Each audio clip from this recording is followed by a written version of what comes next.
Já sabe como refrescar as suas ideias na nova temporada? Esta primavera faça upgrade à sua lista de podcasts. Fique sempre à frente da história e garanta hoje acesso antecipado aos Podcast Plus do Observador.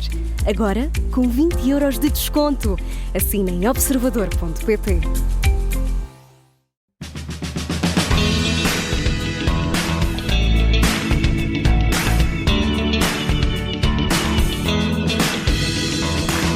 É um dos mais destacados atores da sua geração. Virgílio Castelo celebra 50 anos de carreira. Ator, encenador, apresentador, autor, foi produtor e consultor de ficção em estações de TV e produtoras de conteúdos. São mais de 70 peças, mais de 30 filmes de autores nacionais e estrangeiros. Vem falar de uma vida, de uma carreira de sonhos. Fala do novo livro que acabou de lançar, Haja Deus, se Deus quiser, e da peça que está em palco no Teatro Aberto, Heisenberg, o princípio da incerteza, em que contracena com Ana Guiomar. Estamos habituados a vê-lo quase todos os dias, sabemos muita coisa da sua vida. O que talvez não saiba é que foi modelo e ator por acaso. Antes disso emigrou e trabalhou nas obras em França, foi preso depois do 25 de Abril, é hipocondríaco, não janta, faz longas caminhadas, verde e falo chorar, e até já mordeu uma das filhas para a pôr a dormir. Olá, Virgílio, e bem-ajas a ter aceitado este meu convite. Obrigado. Bem-vindo à Rádio Observador. Muito obrigado pelo convite. Com este último comentário, tu, se fosse há uns anos, a Segurança Social vinha tirar a Tamara, coitadinha. Não, mas foi uma mordidela muito leve num Acho que mordeste um dedo, ela tinha uns meses? Não, ela tinha meses e não conseguia adormecê-la. A mãe não estava, a mãe era hospedeira e eu não conseguia adormecê-la de maneira nenhuma, então estava a embalá-la à força, e a determinada altura ela passou com a mão à frente da minha boca. E tu abocanhaste devagarinho.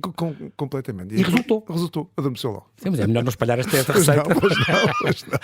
Muito bem, é engraçado porque tu não tinhas sonhos, tu tiveste uma infância difícil, Sim. puxada, tiveste de trabalhar desde muito novinho, com 14 anos, eras paquete, mas não tinhas sonhos. E o ser ator, por exemplo, e ser modelo primeiro, foram por acaso. É tudo por acaso. Eu lembro-me sempre de uma frase que a Eunice Munhoz dizia, que em relação aos atores podem ter muitas características, podem ser muito cultos, muito inteligentes, terem muito talento, mas ninguém explica o fator sorte. Que é uma coisa que é muito especial. E eu sou um tipo cheio de sorte. De facto, as coisas foram acontecendo ao longo da vida, sempre por acaso. Portanto, não houve nenhuma pré-determinação em mim querer ser ator ou querer ser modelo. Eram coisas que surgiam na altura e era a maneira de ganhar dinheiro. Mas também sabias agarrá-las e tiveste um trabalho insano. Sim, eu sou um tipo muito trabalhador, isso é verdade. Eu, cada vez que a oportunidade surge, eu de facto depois agarro-a e tento fazê-la o melhor que sei. E aí a filosofia de ser ator vem ao de cima, porque um ator é julgado em cada trabalho que faz, não há futuro. Não é? É naquele momento que estás a fazer que é isso que vai determinar se alguém te chama a seguir ou não. Exatamente. Portanto, para cada trabalho eu procurei sempre dar o máximo. Portanto, o Jorge Silva Melo tinha muitas conversas comigo em relação a isso, em relação a esse tempo em que o ator mostra aquilo que é num determinado papel e que depois pode abrir portas ou não para outros papéis e outros encenadores, outros diretores. Falaste no Jorge Silva Melo, é incrível, tenho que fazer esta pergunta. O que é para ti o fascínio do teatro? O que é que o teatro consegue, Virgílio, que as outras artes, se calhar, não conseguem? Eu acho o que é que tem diferente e de único? Sim, João Paulo. Eu acho que isso tem a ver um bocadinho com o que eu escrevi neste último romance. Eu acho que é uma questão de energia. O que se passa no teatro não se passa no cinema nem na televisão, é o contacto com o público. E o contacto com o público é uma coisa que é muito misteriosa, porque podem estar 20 pessoas ou 1000 pessoas, todas as noites são diferentes. Portanto, o conjunto, eu acho que a física quântica um dia vai explicar estas coisas, que o conjunto de energias que aquelas pessoas têm naquela noite precisa, determina que a representação seja de uma maneira ou de outra. E o grande fascínio que há é que tu entras em cena, tu sabes que tens que fazer aquele papel, tens que dizer aquelas coisas com aqueles tempos, com aquelas razões, mas nunca sabes como é que a verdade se vai instalar em ti. Percebes? E é isso que é interessante no teatro. E eu acho que isso tem a ver com a energia das pessoas que estão. Tu és sensível a essa energia, tu sentes muito. Sim. Em palco, eu vi-te há pouco tempo, há dias em que se calhar a plateia está mais fechada, ou não ri. Sim. Eu sou daqueles que sentem, sou daqueles que pertencem a uma geração que dizia uma coisa que é, hoje está cá alguém para não gostar, que a gente sentia-se de tal maneira que depois no fim dizia, sabes que estava cá fulano ou fulana, e aquilo confirmava-se que encaixava, que as pessoas tinham ido para não gostar. Muito engraçado, tu também tens um gosto muito bonito, és um fascinado por duas coisas. Primeiro é o desconhecido, isso herdaste a tua mãe, a mãe Lucília, o desconhecido, e tu agarras às vezes, apresenta-te uma proposta e tu agarras perfeitamente sem saber, e quanto mais não souberes o que é, mais tu gostas e mais aceitas como desafio. Eu acho que é um bocadinho a vida. No fundo, se quiseres, por ter nascido pobre e com uma família com muitas dificuldades, a ideia de qualquer coisa de seguro nunca existiu. Sim. Eu não me habituei a isso. Portanto, é de agarrar logo. Não, portanto, qualquer coisa que acontecia era um caminho possível para chegar a qualquer lado, percebes? E portanto eu habituei-me, talvez tenha sido isso que a vida me tenha conduzido para o teatro, por causa dessa capacidade de me adaptar ao desconhecido, porque no fundo cada papel que eu represento, não é? Cada projeto que aparece, que apareceu ao longo destes 50 anos, é sempre uma coisa diferente. Como imagina, se fosse a andar numa floresta, seriam vários caminhos diferentes para chegar ao outro lado, quer dizer, e isso eu gosto e não tenho medo. E há outra coisa muito bonita que tu tens também, Virgílio, que é, fascina-te a ideia de um ator saltimbanco. Sim. Tu gostas muito da ideia de digressão, por exemplo. Ao princípio, quando começaste, se calhar falava-se muito. Hoje em dia menos. Hoje em dia menos, porque o sistema de... Eu ainda apanhei o teatro, eu estreiei-me logo a seguir ao 25 de Abril. No primeiro espetáculo que houve em Liberdade. Mas, portanto, digamos que a estrutura de produção ainda era a estrutura de produção que vinha do 24 de Abril. Portanto, o que era uma estrutura de produção que, do meu ponto de vista, tinha algumas coisas muito boas e que, infelizmente, se perderam. Estou a falar concretamente de quê? Estou a falar do teatro chamado teatro comercial. O teatro comercial tinha uma importância maior, portanto, já havia alguns grupos independentes, quer dizer, já havia a Cornucópia, o Teatro Hospital de Cascais, o Grupo 4, já existiam, mas, digamos que o grosso da produção era uma produção chamada do Teatro da Norma, o Teatro Normal, um teatro nacional, um teatro municipal e companhias privadas. Portanto, e a seguir ao 25 de Abril, o sistema mudou e passou a apoiar-se muito mais os grupos independentes e menos o teatro privado. Eu acho que isso trouxe problemas que até hoje não foram resolvidos. E acho que faria sentido pensar-se numa remodelação do sistema, repensar o sistema. A questão agora estou-me a lembrar que quando era miúdo também, às vezes ia adormecer e ouvíamos teatro radiofónico, que é uma coisa que se perdeu completamente. Chegaste a fazer ou não? Cheguei a fazer muito pouco. Ainda apanhei Eu lembro que ia adormecer, ficávamos a cama a ouvir, e os meus irmãos, e ouvir as peças à noite, muito bem ditas. Mas também era um bocadinho porque a televisão e a rádio cumpriram uma missão antes do 25 de Abril, que era uma missão política também, obviamente que era, não é? Mas não deixava de ser didática, pelo facto de ser política. Claro. E a verdade é que eu ainda fiz algum teatro radiofónico, mas muito pouco. Apanhei ainda o Corrado Ribeiro a dirigir, portanto, o Eduardo Street na antiga emissora nacional. Ainda apanhei essa gente, todos esses monstros sagrados do teatro radiofónico, mas fiz muito pouco, muito pouco. Há uma coisa que tu disse também, da questão muito gira sobre um ator, aquela coisa que tu dizes que o grande gosto de ser ator é como estar de férias de ti próprio, mas o ator esconde-se, está sempre a esconder-se ou não? Eu não digo nesse sentido. Pessoa, eu não digo nesse sentido. Eu sou um tipo que, ao contrário daquela coisa que se diz, toda a gente diz, não te leves muito a sério, as pessoas não se levam muito. Infelizmente levo-me muito a sério. Portanto, eu sou um chato comigo mesmo, não é? E por ser um chato comigo mesmo... No sentido da exigência? Estou sempre a pensar, digamos, nas grandes interrogações, não é? Este livro que eu escrevi tem muito a ver com isso, não é? Sim. Portanto... O tema da morte, que é um dos teus fascínios, não é? Exatamente. Portugal, o amor e a morte. Portanto, esta coisa está sempre a pensar torna-me um tipo chato, não é?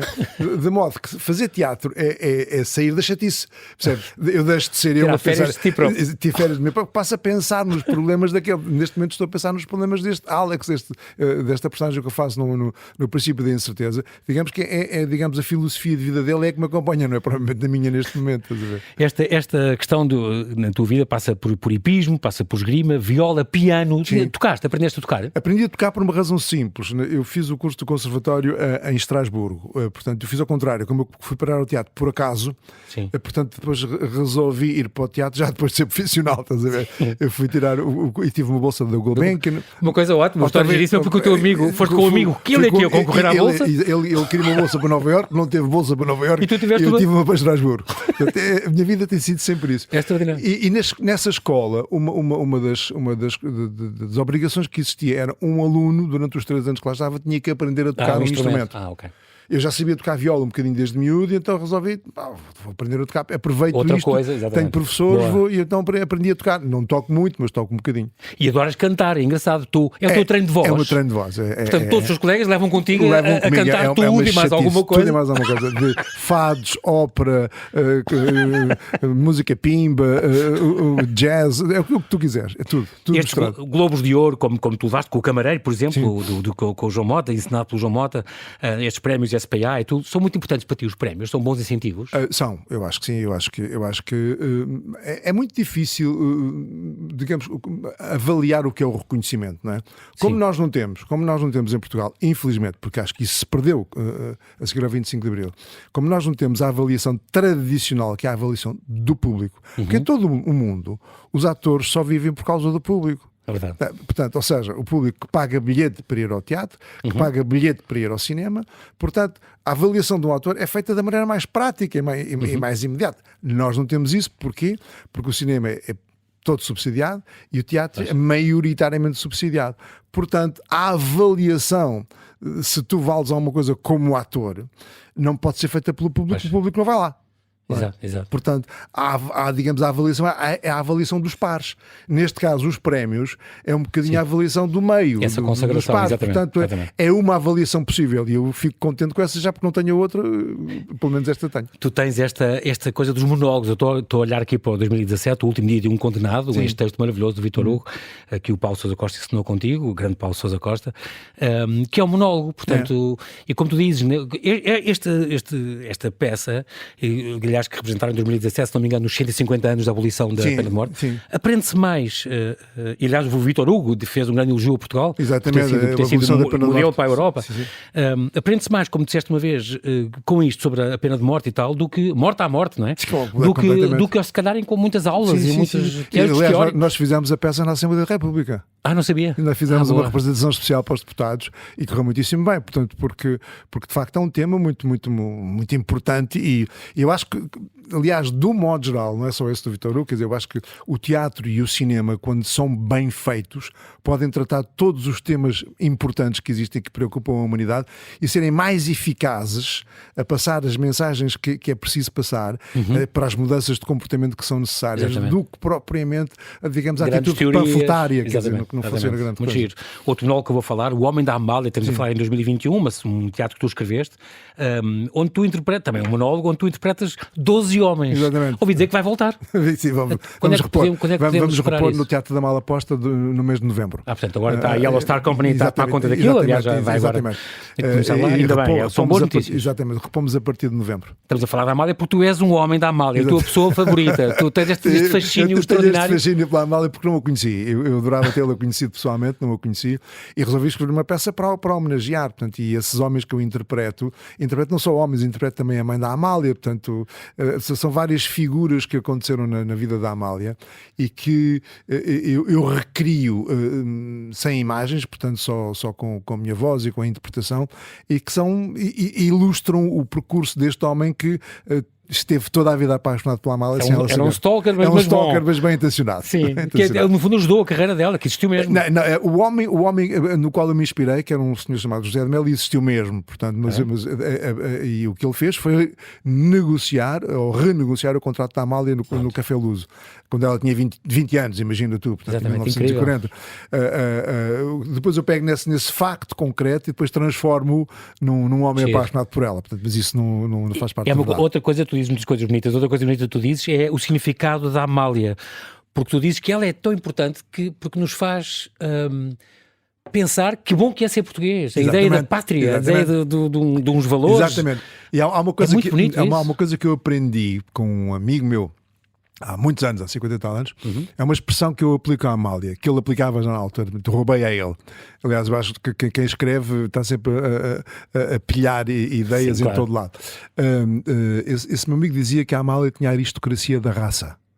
Que é uma expressão que eu acho maravilhosa, que havia uma nobreza nela, uma altivez que não tinha nada a ver com sobranceria, Sim, não tinha nada a ver com arrogância. Com nascimento ou berço. Não. Era uma mulher do povo, claramente, mas com uma atitude naturalmente aristocrática. E eu acho que é isso que para nós portugueses, ou para os portugueses como eu, digamos assim, toca bastante. É sentir que há qualquer coisa em nós, portugueses, que tem uma transcendência que muitas vezes nós não conseguimos entender.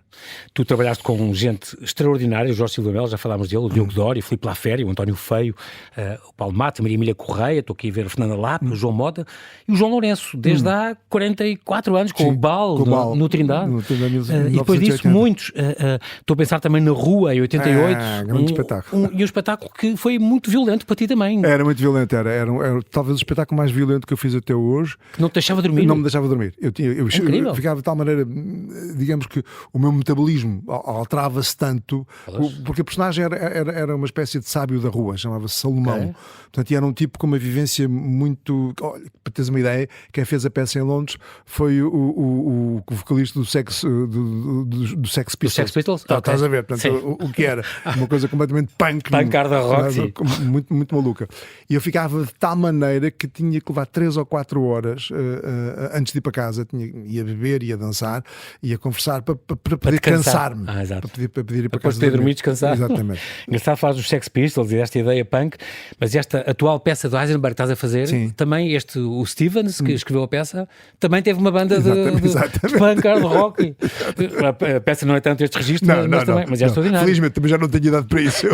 Olha, o que é que tu és mais feliz a fazer, comédia ou drama, ou tanto te dá? Olha, é assim, eu diria que me é mais próximo, não digo que seja mais natural, mas que é mais próximo o drama e a tragédia. Talvez porque foi o que eu fiz mais durante estes 50 anos. Mas a verdade é que ultimamente tenho feito comédia, sobretudo na televisão. Sim, chegaste a trabalhar com o Hermano José, por exemplo. Sim. Mas agora, nestas últimas novelas que eu fiz,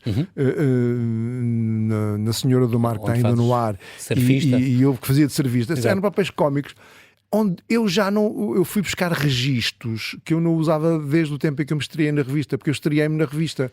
Com os pisos na grelha, a Cia dos Cardeais. Teve 3 anos, ou teve não sei quanto tempo. Teve um ano e tal.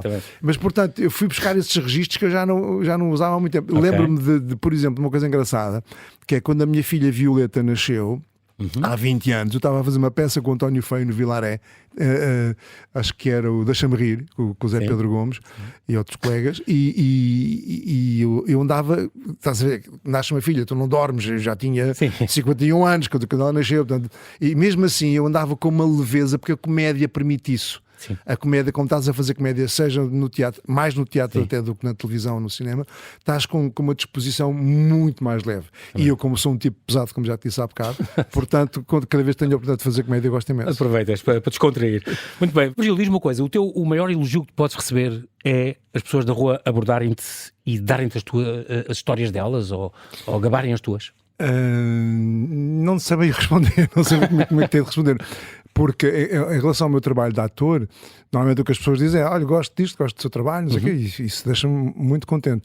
Em relação ao meu trabalho de autor, já tem acontecido, sobretudo com este último romance, aconteceu algumas pessoas falarem comigo e virem, dizendo-me que partilham ideias parecidas com as que estão no livro, com dúvidas que eu ponho no livro, porque a questão da morte e a questão de Deus acho que é absolutamente transversal a toda a gente, e ninguém tem certezas sobre isso.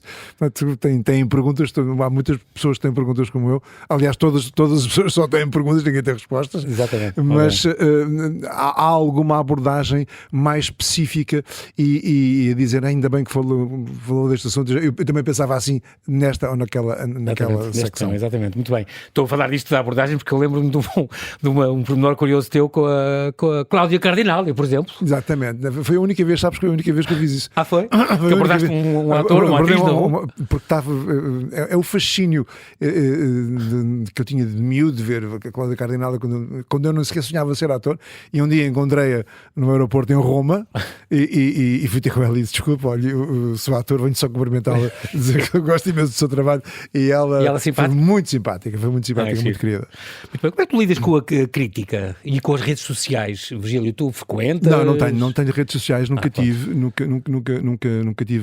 Há perfis que são falsos, quer dizer, mas eu nunca liguei. Nunca liguei isso. Acho a minha posição sobre as redes sociais é um bocadinho negativa. Não tenho grande opinião, tal como não tenho grande opinião das caixas de comentários dos jornais, portanto abstenho-me de comentar isso.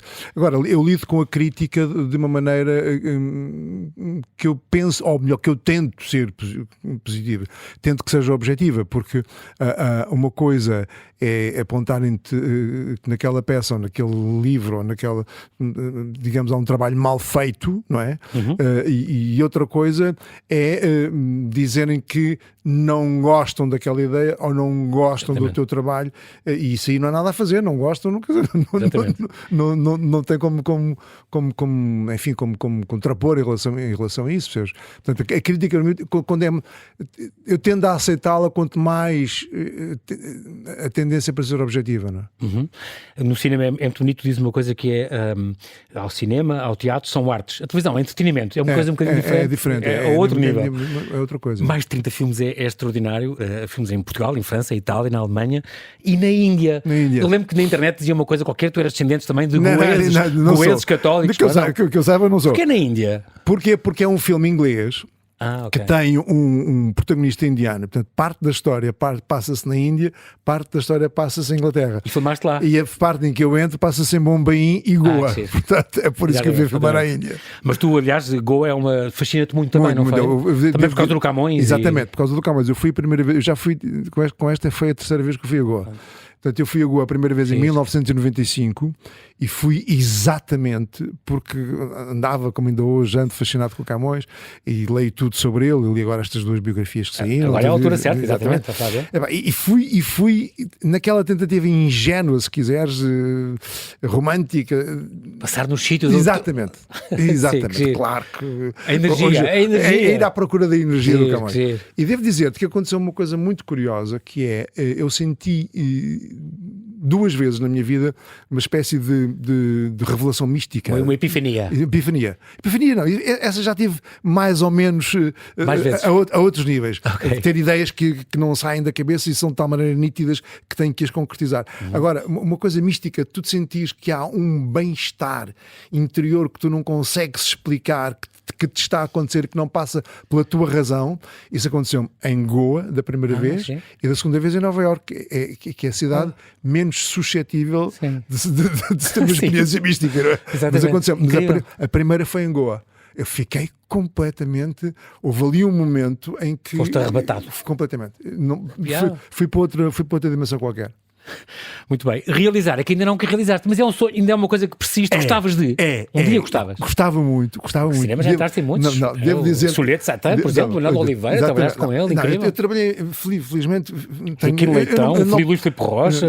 Eu não posso queixar, João Paulo. Eu não posso queixar. Sim, é isso, mas trabalhas com insano, não é um trabalho insano. Não, tenho tido convites de toda a gente. Muito obrigado. Tenho tido convites de toda a gente e espero continuar a ter. Mas em relação à realização, é uma coisa que eu nunca tinha pensado, mas dá um ano para cá, essa ideia anda cada vez mais a perseguir-me e de tal maneira anda que eu neste momento estou a trabalhar num guião para, no caso de conseguir concretizar o guião como deve ser eu a realizá-lo, a propor a um produtor e ser eu a realizá-lo. Não sei se isto vai para a frente ou não, mas pronto, estou a dizer-te em primeira mão, estou a escrever um guião para ser eu a realizar. Muito bem, vamos esperar notícias, oxalá, este ano ou para o ano que vem? Não sei, não faço ideia. Deixa ver. Tens uma grande paixão pela escrita, tu em pequenino querias ser poeta.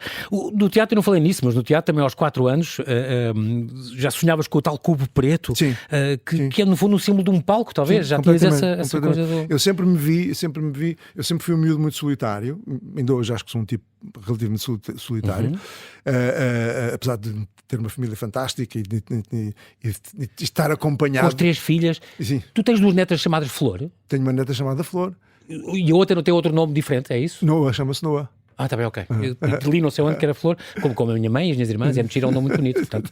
Então vá, tens uma vida eu sempre solitário. Sou solitário e sempre me via, quando pensava em mim, em miúdo, sempre imaginava-me sempre dentro de um cubo preto, eu sentado no chão de um enorme cubo preto. Mas isso não era assustador para ti? Nada. Estavas confortável nisso? É como se estivesse no útero, completamente. Exato. E depois, mais tarde, é que eu percebi que um cubo preto é um palco. Exato. É completamente um palco. Portanto, se calhar eu já tinha que nascer para isto, não faço ideia. Mas os poemas, aos 19 anos escrevias poemas Sim. continuas a escrever. Continuo. Claramente são coisas que te assaltam a cabeça, uma frase ou uma ideia, e depois tu desenvolves e tens de escrever. Eu acho que a pulsão da poesia em mim é constante. Embora possa estar meses sem escrever um poema. Também lês muito poesia? Leio. Okay. A poesia leio menos. E leio sobretudo poesia clássica. Okay. Mas posso estar meses sem escrever, mas há fases em que escrevo todos os dias, percebes? É muito estranho. Mas eu acho que o que acontece é que eu tenho uma maneira, mais do que ser um poeta. Quando se diz, por exemplo, que Portugal é um país de poetas, não é que haja muita gente a escrever poemas ou a escrever versos. Eu acho é que nós, portugueses, temos uma maneira de olhar para o mundo que é onírica. Nós lidamos mal com a realidade, não é? E, portanto, é o sonho, o Sebastião... Exatamente. Não vou tão longe, não vou para esse lado à espera do milagre. Não, acho que é onírica no sentido que tem coisas boas. Os portugueses conseguem ver para além do imediato. Em qualquer... Porque é esta coisa do desarrascanço, o que é? É tu chegares a qualquer lado e o alemão não consegue resolver, o americano não consegue, e tu olhas para aquilo, maneira de... Ou seja, é uma maneira, nós olhamos para além do objetivo, para além daquilo que é visível. Portanto, há um lado, isto é uma coisa poética de algum modo, uma coisa mais onírica, não é? Portanto, eu acho que nós somos todos assim. E eu, a partir dos 19 anos, fiquei com a ideia de que a poesia também tinha a ver com a profecia, percebes? E é como se chegassem frases ou ideias ou poemas que é preciso que nós, como antenas, os poetas como antenas, canalizas, digamos recebem assim, e depois têm que pôr. Exatamente. É isso que expor eu tento fazer. E divulgar. Exatamente. Muito engraçado. Adoro quando tu dizes que eu sou um homem à antiga, eu escrevo à antiga, por isso é que eu nunca publicarei. Porque eu escrevo redondilhas e oitavas e sonetos. Exatamente. É, assim, é tudo assim, não me pergunto. Mas o que é que se há a ver? Quer dizer, eu sou um poeta do século XVI. Não, hoje em dia. Os sonetos não pararam do século XVI. Não, mas hoje em dia ninguém escreve assim. Hoje em dia nenhum editor vai editar um livro de um maluco que escreve coisas como tenta a Círio e Alvim, que tem muitos poemas. Está bem, mas não. Portugal, o amor e a morte são de facto estes três grandes temas que, aliás, nortearam a tua escrita de ficção. O Portugal está plasmado aí no último Navegador, tu editaste já há 16 anos na Esfera dos Livros. O amor, portanto, na Despedida de Casado, também na Esfera dos Livros. E, finalmente, agora este Haja Deus, Deus quiser, uma edição de Guerra e Paz, é Isto é engraçado porque esta ideia surgiu-te há 40 anos, estavas ainda em Estrasburgo, 40 e tal anos, e ficou ali marinado 40 anos até tu pegares e começares a escrever. Esta ideia que o tema central, digamos, é a morte. É o Fernando Pessoa que morre e vai para o céu. Exatamente. E o dono da casa não está. Exatamente. É extraordinário. A primeira ideia que eu tive quando estava a estar em Estrasburgo era pareceu-me que, digamos, de um modo geral, a humanidade anda numa espécie de invocação do santo nome de Deus em vão. Quer dizer, Deus serve para tudo. Portanto, e serve de desculpa para muita coisa. E eu achei que isto é um disparate, quer dizer, não se pode estar a invocar o nome de Deus assim, não é? E então, imaginei-me, se o céu fosse para atender tanta gente que está sempre a pedir coisas, tem que haver uma organização qualquer. Então inventei um escritório, o céu é um escritório, aquilo está todo organizado, recebem-se as orações, as preces, os rogos. Então é daí que veio o Fernando Pessoa? Espera aí, não. Isto é a primeira ideia em 1978. Ok. O céu é um escritório bestial. E então, o que é que acontece? Alguém morre, vai para o céu, chega lá, só que Deus não está, porque Deus, que é o chefe do escritório, naquele dia não vai trabalhar. Portanto, a organização fica toda desorganizada e é o caos no mundo. Falta o CEO. Ok. O que é que acontece? A ideia parece-me boa, a tal epifania, isso é que é uma epifania. Só que, e agora quem é que eu ponho a morrer? Quem é que eu ponho a morrer para lidar com isto tudo? E durante 40 e tal anos não percebi quem era. E um dia estou a assistir a uma conferência do José Manuel Anos sobre o Fernando Pessoa e os sítios de Lisboa onde ele morou. De repente, peraí, é isto. O Fernando Pessoa era empregado de escritório, é poeta, era místico, lidava com com astrologia, com tudo. Portanto, o Crowley. É ele. Portanto, o gajo morre, chega lá acima, está à vontade e pronto. E é ele que tem que salvar o mundo. É ele que tem que salvar o mundo. Isto começa, portanto, no dia em que ele morre, em 1935. 5. Qual é esta tua relação? E no fundo é muito giro porque o livro, eu devo dizer que eu não sou nada um leitor rápido, mas li o livro em 2 dias, porque lê-se e devora-se este livro, é extraordinário. E o Fernando Pessoa, já perceberam, vai-se cruzar no céu com o Confúcio e com o Lao Tse e com o Maomé e com profetas, o Moisés e o Elias, e é muito engraçado. E claro, Luís de Camões aparece, é outro grande protagonista, e tu és grande fã dele também. Qual é esta tua relação com o divino? Tu acreditas em Deus? No energia? Na energia, sim, com certeza. Tenho a certeza absoluta que existe. Mas não no Deus da Bíblia, não? Não, o Deus das religiões monoteístas, o Deus da religião chamada da religião do livro. Do livro, sim. Os judeus, os muçulmanos e nós. Não me convence de maneira nenhuma, obviamente, primeiro porque aquilo foi escrito 50 anos depois, 70 anos depois, 100 anos depois das coisas, dos factos serem acontecido. Portanto, e como quem conta acrescenta um ponto, eu sei, eu também escrevo, também acrescento pontos. Portanto, para mim seria muito difícil lidar com essas realidades esotéricas, digamos assim, como verdades absolutas. E as religiões do livro o que tendem a dizer é que aqueles deuses são mesmo deuses absolutos. Aquilo é mesmo a sério. Letra. Portanto, eu por aí não consigo ir. Aproximo mais do budismo. Acho que o budismo tem coisas que já são um apelo. Aí que não tem um Deus, mas o Deus está dentro de nós, não é? Portanto, aliás, é engraçado porque eu ponho isso no livro também.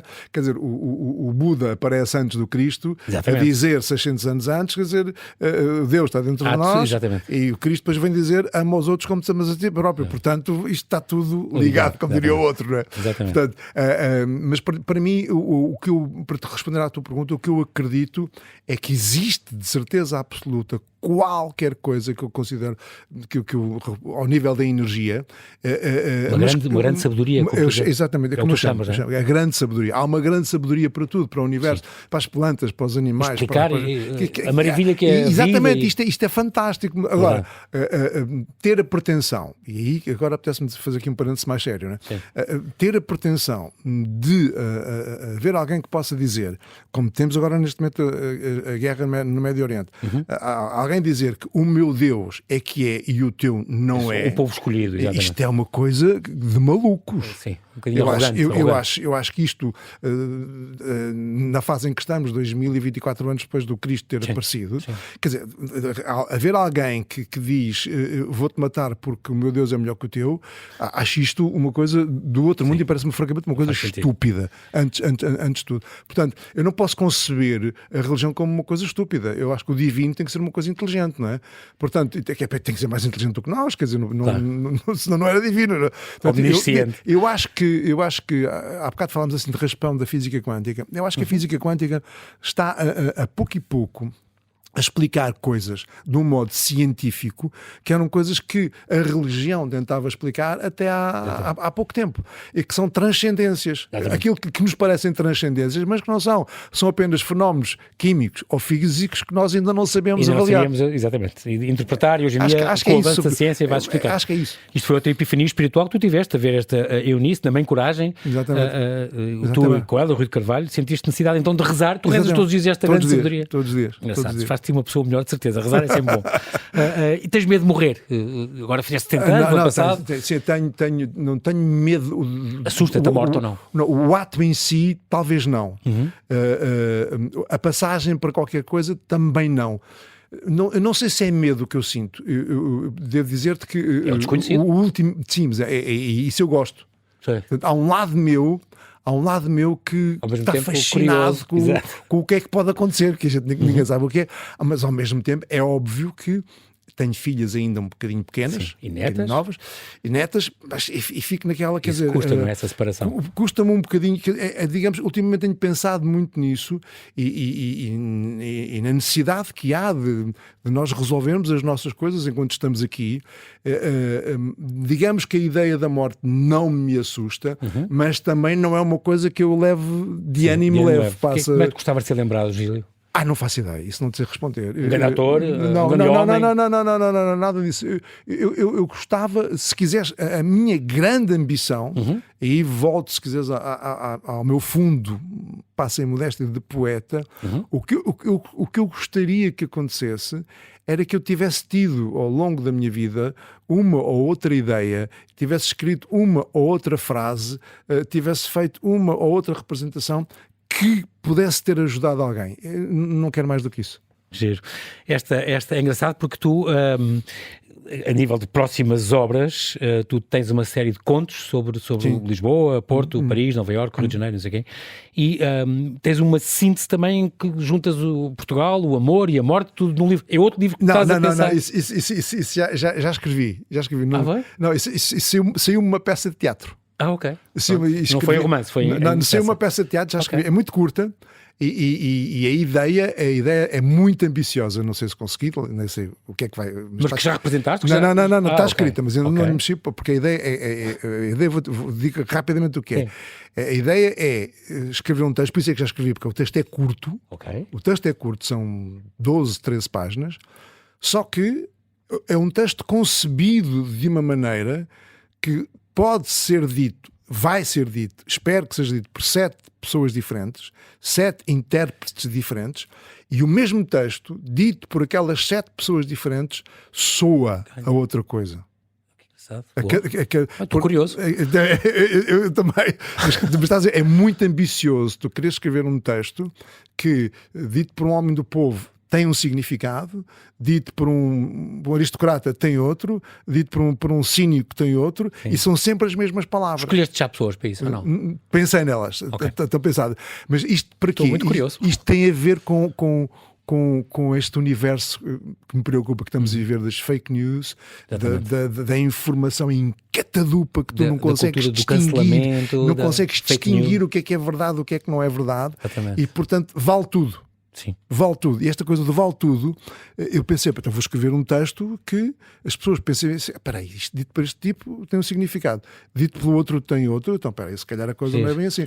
Portanto, é muito ambicioso. Nuances, a importância exatamente, é muito ambicioso nesse Eisenberg, sentido. o princípio da incerteza, está no Teatro Aberto, portanto, esteve primeiro em cena de 26 de junho a 28 de julho, teve uma pausa agora em agosto, regressou agora, 6 de setembro, vai estar até 27 de outubro. Esta peça com Ana Guiomar, o encenado, a versão e o cenário também é do João Lourenço, é do Simon Stephens, ela estreou em 2015, estreia mundial no Manhattan Theatre Club de Nova York.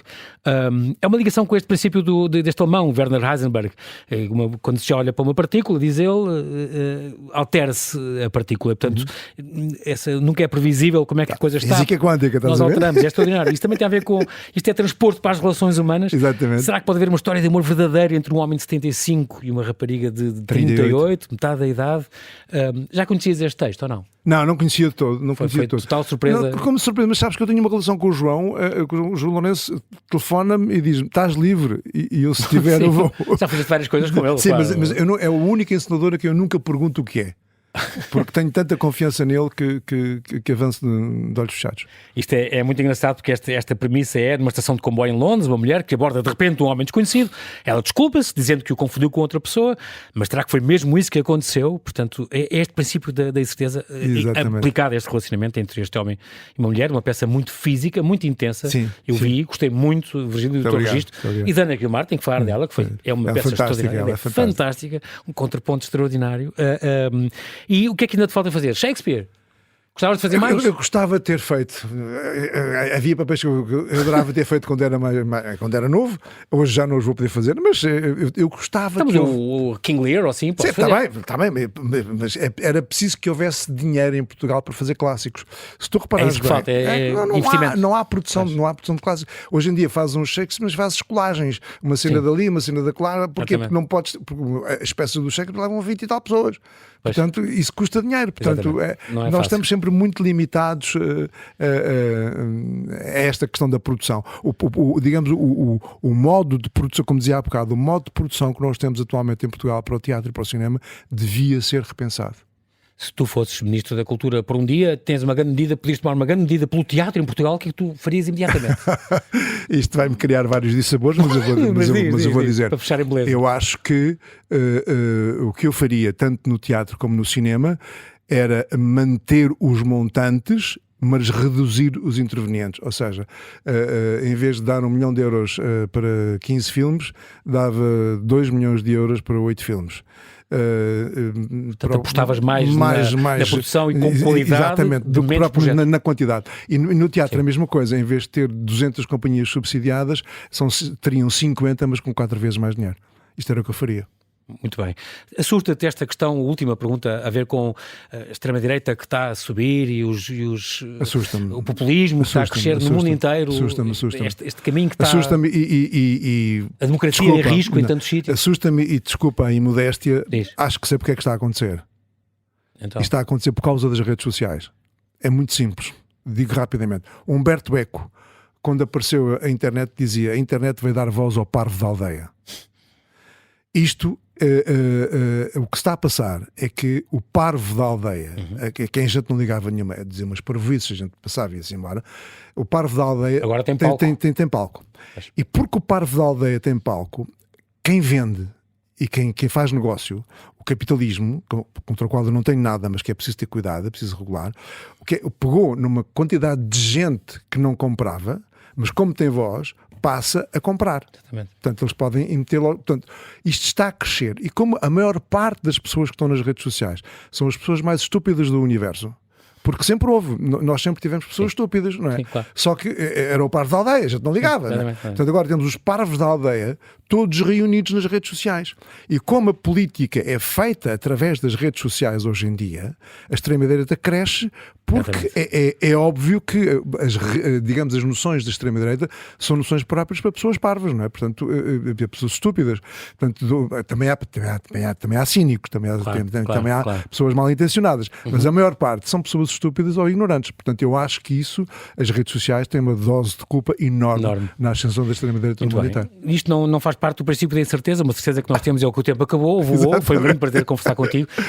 Agradeço-te aqui publicamente as vezes que te ouvimos e que te vimos nas peças, nos teatros, fizeste-nos rir, fizeste-nos chorar, foi extraordinário. Fica aqui estas duas dicas: haja Deus, se Deus quiser, uma edição Guerra e Paz, de Virgílio Castelo, este último livro dele, e claro, o Heisenberg, o princípio da incerteza, no Teatro Aberto até 27 de outubro. Bem-ajas, Virgílio, e até à próxima. Muito obrigado, João Paulo. Muito obrigado.